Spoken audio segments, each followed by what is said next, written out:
Podcast. Nggak cuma perut kamu yang perlu diisi, Tapi jiwa kamu juga.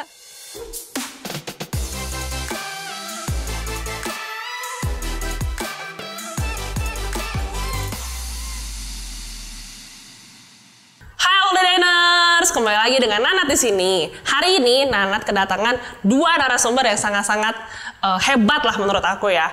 Ada Pak Teddy dan juga ada Arlen. Boleh dong say hi dulu sama All The Diners? Hai. Oke, sambil kita kenal-kenalan dulu aja kali ya. Boleh dong kenalan dari Arlen dulu nih. Arlen ini sekarang sekolah di mana? Namanya siapa? Namanya siapa? Namanya Arlen ya. Maksudnya namanya Arlen.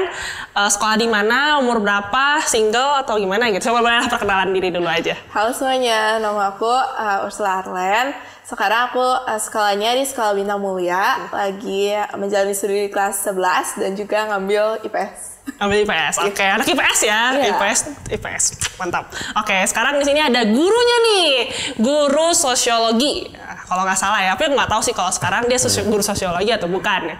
Coba kita, boleh dong Pak, perkenalan diri aja. Ya, halo semuanya, nama saya Teddy Dermawan, panggilannya kalau di sekolah Pak Teddy. Ngajar pelajaran sosiologi seperti tadi udah diperkenalkan. Jadi Pak Teddy ini tuh sebenarnya mantan guru aku semester 1 kelas 10 dulu. Dulu aku juga anak BM, jadi aku sebenarnya kayak merasa kayak aduh aku lagi ngobrol-ngobrol sama adik kelas dan juga mantan guru nih gitu kan. Oke deh. Jadi hari ini tuh kita bakal ngomongin soal pendidikan. Kenapa kita selalu ngomongin soal pendidikan? Soal pendidikan itu kan penting kan ya. Semua orang pasti menjalani pendidikan dari SD, dari TK malahan, dari TK sampai SMA dan kuliah gitu. Nah kali ini kita bakal ngebahas tentang SMA.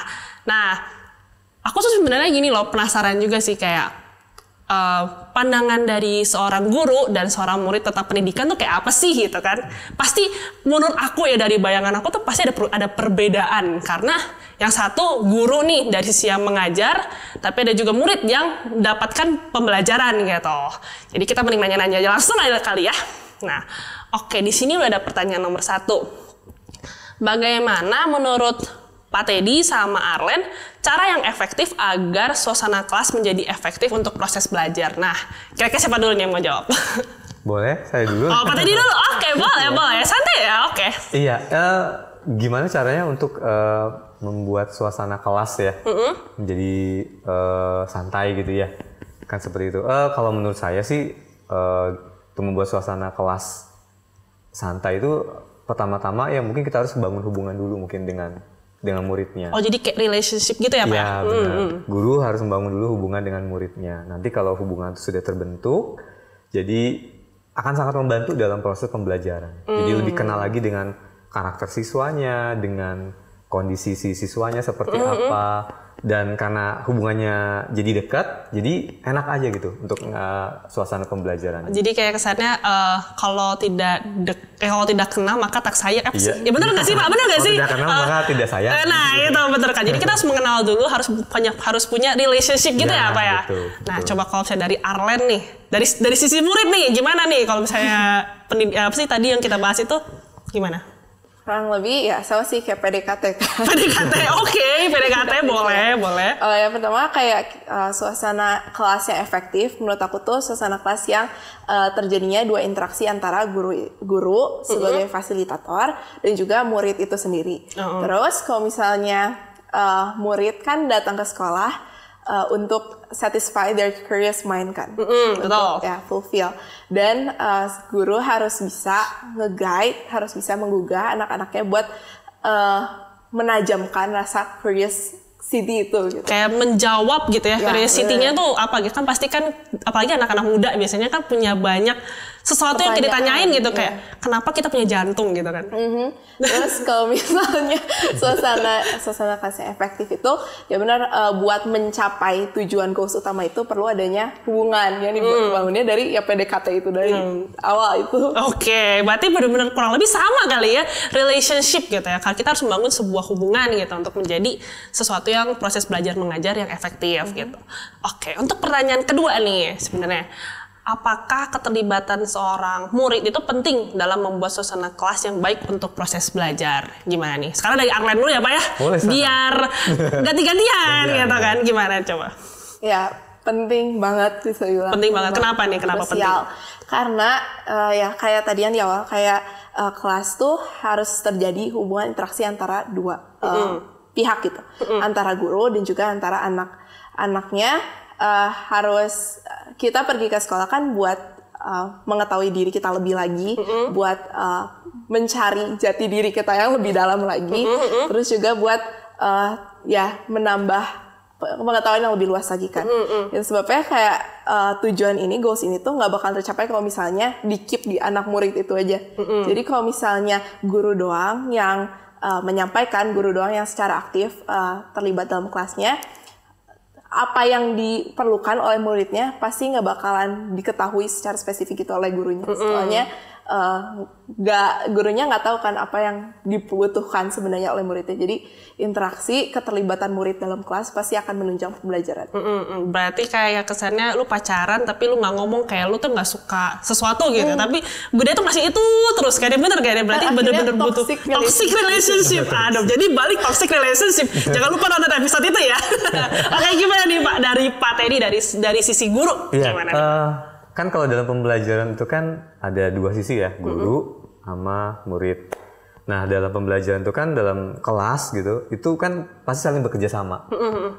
Guru melakukan bagiannya, siswa juga atau murid juga melakukan bagiannya. Jadi ada saling kerjasama. Jadi saling membutuhkan dua-duanya. Jadi tentu saja kondisi yang tadi, yang ditanyakan tadi, ya tentu saja penting banget untuk tercapainya tujuan dari pembelajaran tadi. Gitu. Oke. Jadi sama ya kurang lebih ya. Benar-benar kayaknya ini apakah cuma aku doang yang mikir perbedaan ya. Kita lanjut pertanyaan nomor 3. Chemistry. Wah. Ini emang maksudnya Bapak emang ngajar Arlen juga ya? Iya. Oh. Ngajar juga di ngajar kelasnya juga. Arlen juga kelas. Arlen gimana Pak? Baik gak di kelasnya? Oke, kita lanjut langsung ya nomor 3. Jadi apa yang menurut guru sebaiknya murid lakukan nih untuk membentuk suasana kelas yang baik? Iya. Kalau dari guru sih, kalau dari saya secara pribadi, kira-kira apa sih yang diinginkan dari seorang murid, gitu kan, dari seorang murid pas pembelajaran. Kalau menurut saya, pertama murid harus mempersiapkan diri gitu. Jadi kayak untuk pembelajaran itu murid tuh harus siap gitu loh, untuk pembelajaran itu mempersiapkan diri. Kan kadang-kadang ada guru yang dalam proses pembelajaran itu kan membutuhkan mungkin kesiapan dari si siswa tersebut untuk menerima pembelajaran. Kalau siswanya atau muridnya tidak siap kan agak kurang maksimal ya.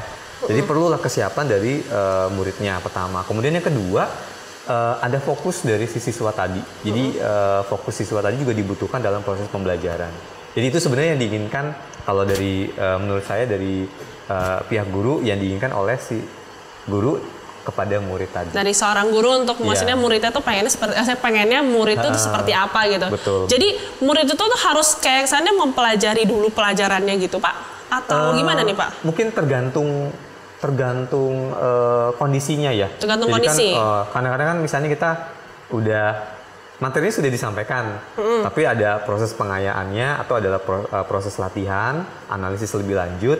Nah dalam kondisi itu bukan hanya siswa sudah mengetahui materinya, tapi kondisi psikologisnya si siswanya tadi harus sudah siap. Misalnya kayak semangat belajar, semangat untuk menemukan atau menjelajah atau mengeksplor ilmu-ilmu yang baru tadi gitu. Itu kesiapan itu kan kerasa ya kalau pas pembelajarannya. Oh nih muridnya nih kayaknya semangat nih. Nah biasanya kan ke bawah juga jadi ikut-ikut semangat. Jadi saking saling mengisi gitu loh, semangat satu dengan yang lain. Jadi berarti kayak timbal balik gitu ya. Kalau misalkan ada orang, dia orangnya interested banget, kita juga makin interested untuk ngobrol. Kayak sekarang kan aku interested banget, Bapak juga jadi interested untuk menjelaskan ke saya ya. Gitu. Berarti bener emang kayak ada hubungan timbal balik gitu berarti ya sebutannya.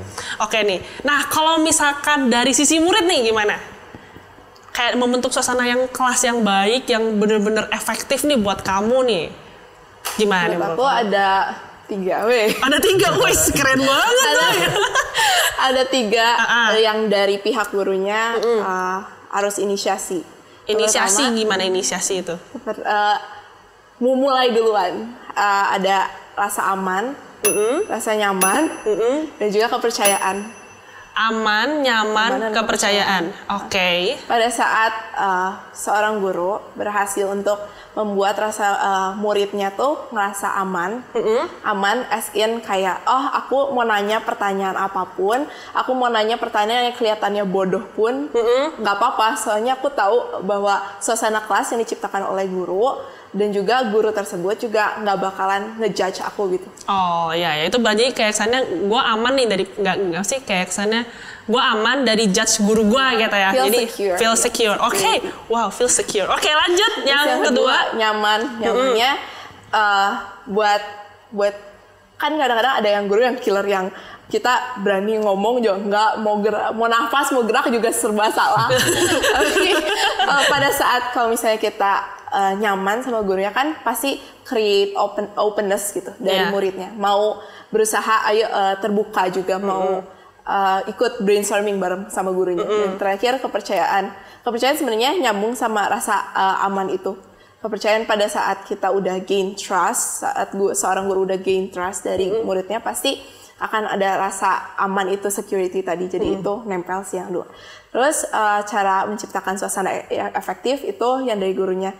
Dan pada saat guru juga melakukan 3 itu, aku yakin murid juga perlahan mau membuka dirinya terhadap perspektif-perspektif yang disampaikan oleh guru tersebut itu. Lebih masuk juga jadi pembelajarannya juga ya kalau misalkan kita udah ngerasa secure dengan udah nyaman lah dengan guru ini gitu. Nah, kamu gimana nih sama Pak Teddy? Coba langsung ngomong aja nih. Udah bro. Udah bro. Oke, mantap banget. Oke, kita lanjut ke pertanyaan berikutnya ya. Pertanyaan berikutnya nih ada pertanyaan. Jadi gini, bagaimana menurut guru dan murid hubungan yang baik antar guru dan murid untuk mencapai keberhasilan akademik? Dan bagaimana cara mengimplementasikannya? Gimana nih Pak? Ya pertama sih ya tadi kan membangun hubungan ya dulu ya, membangun hubungan dulu sehingga si siswa dan muridnya juga saling percaya satu dengan yang lainnya dan nyaman gitu kan ya. Nah kalau misalnya itu udah terbentuk, saya sih yakin pembelajaran akan ngalir gitu aja sih dengan enak gitu. Tapi ngalir dalam hal ini tentu saja ini ya maksudnya ada bingkainya juga, ada aturannya juga yang tetap guru akan mengarahkan, ada manajemen kelas yang harus dikuasai oleh guru tersebut dalam proses pembelajaran tadi. Gitu. Kalau dari Arlen? Ya aku ngerasa ini salah satu privilege yang aku dapetin pas aku bersekolah di BM. Kayak sekolah di BM tuh rasio antara murid dan gurunya tuh seimbang lah, let's say. Seimbang karena di BM karena muridnya nggak terlalu banyak, jadi murid itu dapat secara dekat, mempunyai hubungannya secara dekat dengan guru-gurunya gitu.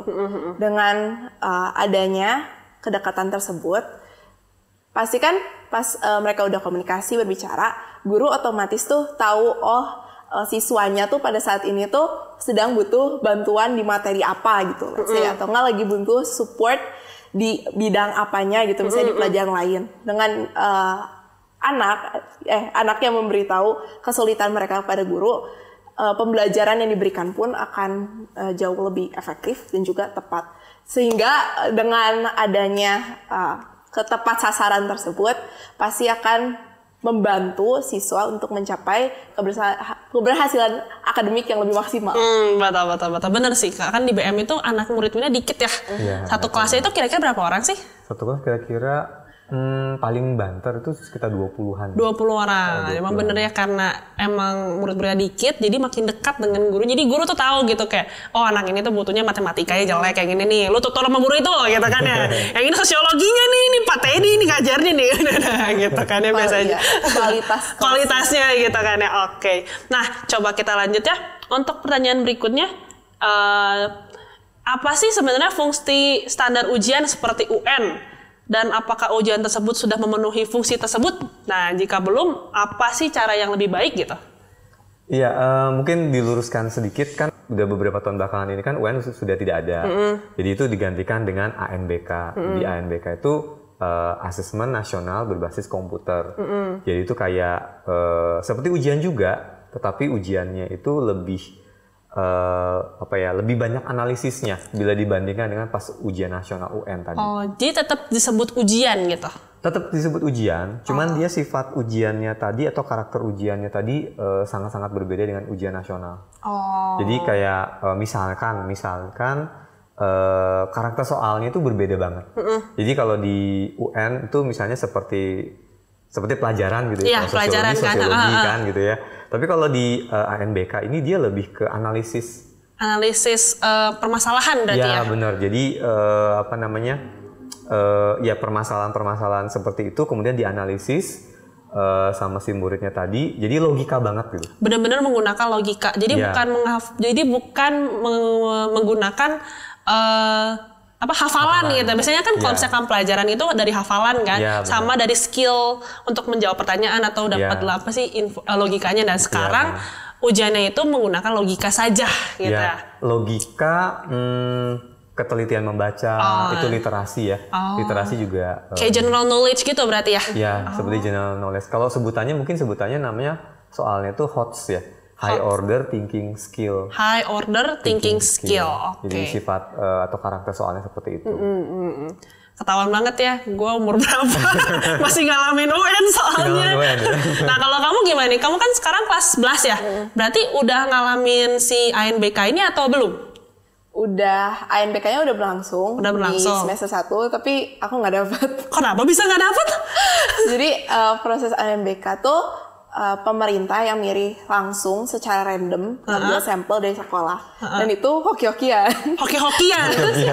siapa yang dapat, siapa yang nggak. Kebetulan aku nggak kepilih. Oh nggak kepilih. Nah biasanya satu sekolah itu tuh bisa berapa orang yang dipilih? 3/4 angkatan. 3/4 angkatan. Berarti kamu 1/4 angkatan yang tidak dipilih. Dan beruntung sekali Anda tidak ikut ujian ini. Wow, oke, mantap. Ternyata bisa gitu ya. Oke. Ternyata sekarang udah nggak ada UN guys. Aldedainers masih ngalamin UN gak nih? Oke deh, kita lanjut lah ya. Nah, ada pertanyaan lagi nih. Apakah pembelajaran berbasis pengalaman dan proyek penting dalam pendidikan siswa? Jika ya, mengapa nih? Nah, coba dari siapa dulu? Ada yang mau jawab? Ya, boleh. Dari Orlando. Ini soalnya project sama project berbasis pengalaman itu something yang aku beneran suka dan tunggu-tunggu gitu. Kenapa ini suka? Nah, soalnya aku rasa project tuh ngasah bukan cuma hard skills, tapi juga soft skills. Project itu biasanya tuh dibuat guru, jadi bukan cuma sekedar teori, tapi juga kita dibawa untuk penerapannya di dunia nyatanya kayak gimana sih? Ya sih. Karena pengalaman ya. Ya, dan biasanya walaupun mengambil waktu yang lebih lama dan effort yang lebih besar, tapi tuh kita biasanya disuruh kerjanya dalam kelompok. Dimana dalam kerja kelompok itu kita kan belajar buat mengutarakan pendapat kita, belajar buat mengkomunikasikan project kita ke guru yang bersangkutan gitu. Ide kita apa, terus juga belajar buat brainstorming bareng. Jadi itu kayak the complete of the both sides gitu loh. Soft skills sama juga hard skills. Terus habis itu kayak terakhir misalnya aku ada contoh ekonomi aku, projectnya tuh kayak meneliti kenaikan harga BBM. Meneliti kenaikan harga BBM, oke. Dan itu kan kayak relate banget, dekat banget. Iya. Dan pada saat itu juga aku bahas materi tentang itu. Jadi aku di situ aku ambil kesempatan itu bareng teman-teman aku buat interview orang-orang sekitar. Jadi apa yang aku pelajarin dan apa yang aku temukan di realita tuh, ternyata kayak gini ya realitanya. Jadi nggak cuman kayak kesannya kan, kalau dulu kan kesannya pembelajaran itu cuman ada di sekolah doang. Lu lulus dari SMA gitu, pelajaran lu nggak dipakai gitu kan. Kalau sekarang tuh dengan berbasis pengalaman ini berarti kepake banget dengan dunia yang sedang lu alamin gitu, betul nggak sih? Bener nggak sih? Oh wow, keren sih. Kalau menurut Bapak gimana Pak? Iya, kurang lebih kalau menurut saya sih penting ya. Penting banget. Jadi pembelajaran berbasis pengalaman dan proyek itu penting banget. Karena memang benar ada banyak skill yang bisa tercapai atau terlatih atau mungkin dieksplor lebih lagi sama siswa terkait materi, tapi kadang-kadang nggak diajarin gitu kalau misalnya cuman hanya berpedoman dari buku pelajaran saja. Harus berbasis dengan apa ya? Dengan kayak prakteknya gitu ya? Benar, ada prakteknya kurang lebih lah ya. Ada praktek, ada pengalaman yang bisa dialami sama siswa tersebut. Jadi siswanya mengalami dan tahu gitu kan. Tapi memang dalam prosesnya tentu saja sih gurunya harus mengarahkan. Jadi memang kita kasih misalnya kayak penugasan proyek, dibebaskan misalnya si siswa tadi atau murid tadi untuk mengeksplor lebih lagi, tapi tetap ada ada benang merahnya yang harus diikutin, ada aturannya yang harus diikutin. Ada aturannya Ya, harus ada diikutin aturan. pastinya gitu ya. Betul, jadi nggak kemana-mana. lah. Jadi nggak melenceng dari apa yang sudah ditetapkan gitu ya. Ada betul ya? tujuan yang harus dicapai. Ada Nah, tujuan itu yang kita capai ya, yang betul-betul. dicapai. Ada finish line-nya lah, Ya, goal-nya gitu ada ya. goal-nya. Oke. Nah, ini pertanyaan terakhir nih. Nah, gimana sih cara mengimplementasikannya gitu? Pembelajaran berbasis pengalaman ini tuh gimana sih? Biasanya kayak dari guru sih, gimana Iya. sih kalau dari guru? Iya, kalau ini kan sesuatu hal yang bagus ya, maksudnya untuk melatih skill murid lebih lagi. Nah, dalam prakteknya kalau menurut saya sih sebaiknya memang ada aturan yang dijelaskan dari pihak sekolah. Kayak misalnya jangan sampai dengan adanya proyek ini, project base ini atau berbasis yang pengalaman dan segala macam ini membebani murid. Jadi semua pelajaran ngasih penugasan, semua pelajaran ngasih proyek kan itu kan sangat membebani ya. Anak bisa pulang malam dan segala macam. Stres itu, Iya, pusing. tekanannya gitu ya. Iya. Pressure-nya itu kan akan sangat tinggi. Betul. Oleh karena itu harus diatur dengan jelas gitu kan ya. Jadi kayak misalnya adanya kolaborasi dengan berbagai pelajaran. Jadi satu proyek itu bisa kena ke beberapa pelajaran. Oh, campur. Jadi misalkan 3 pelajaran misalnya ekonomi, sosiologi, geografi. Nah, Ya, misalnya geografi. campur gitu ya. Mereka bikin proyek, suruh bikin meneliti kenapa Gunung Merapi meletus. Gak bisa ya? Gak bisa ya? Jadi fisika kali ya. Dampak Ya pokoknya ekonominya, nyambung lah. misalnya gitu Iya, ya. dampak ekonominya. sama Iya. masyarakatnya gimana gitu kan. Betul. Kayak bisa digabungkan, kolaborasi aja supaya satu proyek ini tapi benar-benar kayak ngetes banget pelajaran dari 3 pelajaran gitu ya, betul ya? berbagai pelajaran. Iya. Benar. Mengerti. Seperti itu. Jadi itu kalau menurut saya sih lebih asik ya. Karena murid tadi akan kerja kelompok dan mereka tahu mereka ini akan mendapatkan ilmu yang lebih banyak lagi karena beberapa gabungan ilmu yang mereka dapatkan gitu. Biasanya kalau nilai yang kayak gitu biasanya nilainya besar ya. Saya kan biasanya juga diambil buat nilai tes kan. Iya, nilai ujian akhir gitu ya berarti ya.